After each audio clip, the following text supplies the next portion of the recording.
Fasabbih bismi rabbikal azim. Shadaqallahul azim. Oh iya, lupa. Kan mau nugas ya?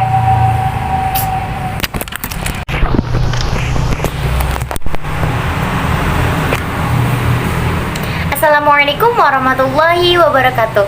Hai guys, perkenalkan nama saya Safa Zihan Maura Bilqis dengan NIM 121202023. Saya dari kelas PAI 2F jurusan Pendidikan Agama Islam Fakultas At-Tarbiyah dan Keguruan di UIN Sunan Gunung Jati, Bandung. Dosen pengampu saya yaitu yang terhormat Bapak Haji Yudi Irfan Daniel S. SOS IMAG. Di sini saya akan memenuhi tugas mata kuliah Ilmu Pendidikan Islam.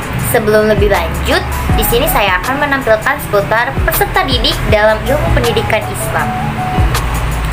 Kita lebih lanjut lagi yuk. Apa yang dimaksud dengan peserta didik Ilmu Pendidikan Islam? Check it out. Dengan kata lain, peserta didik adalah seorang individual yang tengah mengalami fase perkembangan atau pertumbuhan baik dari segi fisik, mental, dan pikiran. Peserta didik dalam Islam adalah individual yang sedang tumbuh dan berkembang baik secara fisik ataupun psikis, mencapai tujuan pendidikan melalui lembaga pendidikan Islam. Contohnya dalam bahasa Arab dan lain-lain. Peserta didik dikenal dengan istilah tilmiz, sering digunakan untuk menunjukkan peserta didik tingkat sekolah dasar. Dan ada sebutan juga tolib al-ilmi, orang yang menuntut ilmu dan biasa digunakan untuk tingkat yang lebih tinggi seperti sekolah lanjut pertama dan atas peserta perguruan tinggi. Peserta didik adalah makhluk sama juga seperti kita yang sedang berproses pertumbuhan atau berkembang menurut fitrahnya masing-masing. Mereka perlu bimbingan dan pengarahan yang konsisten dan berkesinambungan untuk menunjukkan titik optimal sebagai objek atau sasaran pendidikan, tetapi juga sebagai subjek pendidikan yang pastinya diperlukan dengan cara melibatkan mereka dengan memecahkan masalah-masalah dalam proses pembelajaran. Seperti peserta didik juga dapat dicirikan sebagai orang tengah memerlukan pengetahuan ilmu dan bimbingan pengarahan dari guru dan orang-orang sekitar. Oke, itu tadi adalah pembahasan seputar peserta didik Ilmu Pendidikan Islam. Nah, di sini di makalah saya ada banyak seputar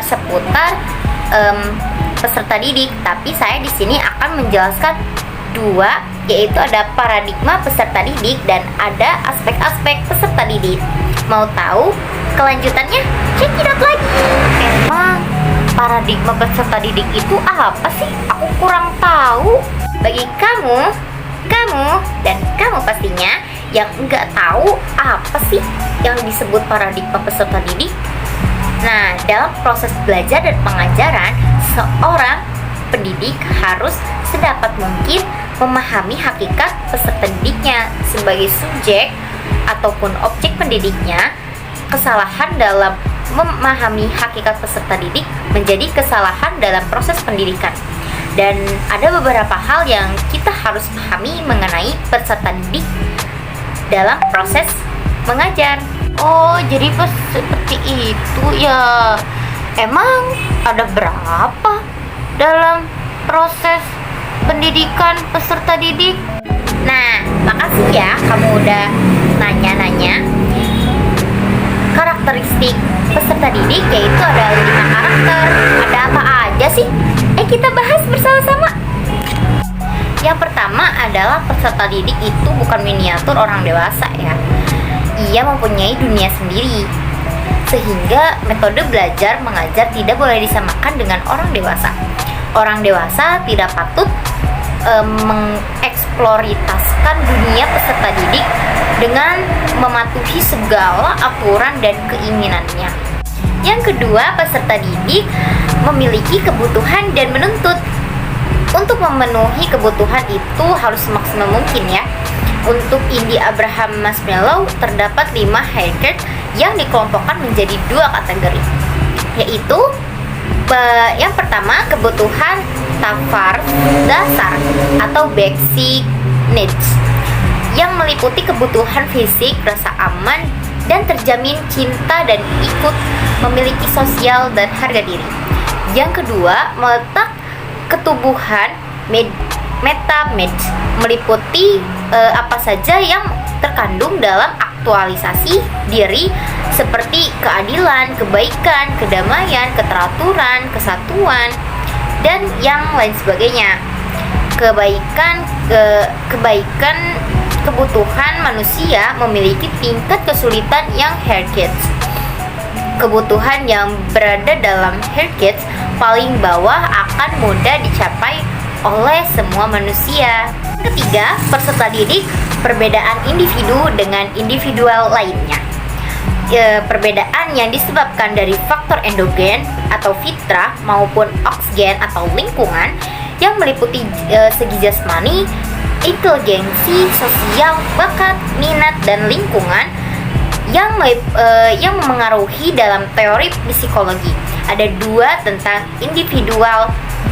Yuk kita bahas. Yang pertama, seperti semua orang yang lainnya, yang karenanya perlu memperlakukan pendidik yang sama satu dengan sejumlah orang lainnya, yang karenanya perlu perlakuan yang berbeda antara anak yang umum kecerdasannya rata-rata dengan yang khusus atau sangat cerdas atau bodoh. Yang kedua, tidak seorang pun yang karena perlu perlakuan pendidik yang berbeda antara individu satu dengan individu lainnya. Nah, kita bahas selanjutnya yuk. Yang keempat, ada peserta didik dipandang sebagai kesatuan sistem manusia. Sesuai dengan hakikat manusia, peserta didik sebagai makhluk monopluris. Maka pribadi peserta didik walaupun terdiri dari banyak merupakan satu kesatuan jiwa dan raga atau cipta dan rasa karsa. Kelima, ada peserta didik merupakan subjek dan objek sekaligus pendidikan yang dimungkinkan dapat aktif, kreatif, serta produktif. Setiap peserta didik memiliki aktivitas sendiri atau swadaya dan kreativitas sendiri atau yang disebut daya cipta, sehingga dalam pendidikan tidak memandang anak sebagai objek pasif yang biasanya hanya menerima dan mendengarkan saja. Nah, sekarang saya di sini akan bahas tentang aspek-aspek peserta didik. Ada berapa ya kira-kira? Yuk kita bahas lebih lanjut. Cekidot. Nah, di aspek-aspek peserta didik ini ada 2 macam aspek, yaitu ada aspek jasmani, ada aspek rohani. Yuk kita bahas lebih lanjut. Yang pertama ada aspek jasmani. Aspek jasmani manusia memiliki 2 natur, yaitu ada natur konkret berupa tubuh kasar yang tampak, dan kedua ada natur abstrak berupa nyawa yang menjadi sumber kehidupan tubuh. 2 aspek ini mampu berinteraksi dengan aspek rohani manusia. Mendidik jasmani dalam Islam memiliki 2 tujuan, yaitu yang pertama ada membina tubuh sehingga mencapai pertumbuhan secara sempurna. Yang kedua ada mengembangkan energi potensial yang dimiliki manusia yang berlandaskan fisik sesuai dengan perkembangan fisik manusia. Yang kedua ada aspek rohanian. Aspek rohanian merupakan suatu dimensi yang sangat penting sekali dalam kehidupan manusia. Memiliki pengaruh dalam mengendalikan keadaan manusia agar dapat hidup sehat, tentram, dan bahagia. Pertumbuhan rohani tidak terlambat walaupun keadaan jasmani sudah menjadi puncak pertumbuhannya. Penciptaan manusia mengalami kesempurnaan setelah Allah meniupkan sebagian ruhnya atau ciptaannya makhluk yang diciptakan dari tubuh yang dapat dilihat oleh pandangan dan jiwa yang bisa ditanggapi oleh akal, tetapi tidak untuk panca indera atau mata kita. Tubuhnya dikaitkan dengan tanah dan ruh pada diri atau jiwa. Allah maksud ruh itu adalah apa yang kita ketahui sebagai jiwa atau nafs.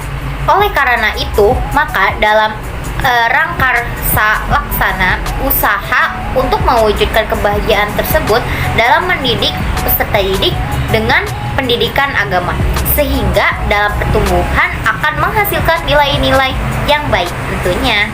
Nah, bagaimana penjelasan yang tadi dari awal sampai akhir yang saya sudah jelaskan? Semoga Anda paham dan semoga bermanfaat bagi kalian semua dan untuk saya sendiri juga.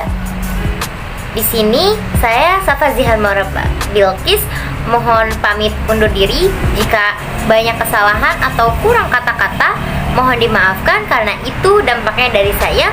Dan kalau misalkan banyak kebenarannya juga, itu ada dari Allah Subhanahu wa Ta'ala. Saya Safa Zihan Maraba Bilqis.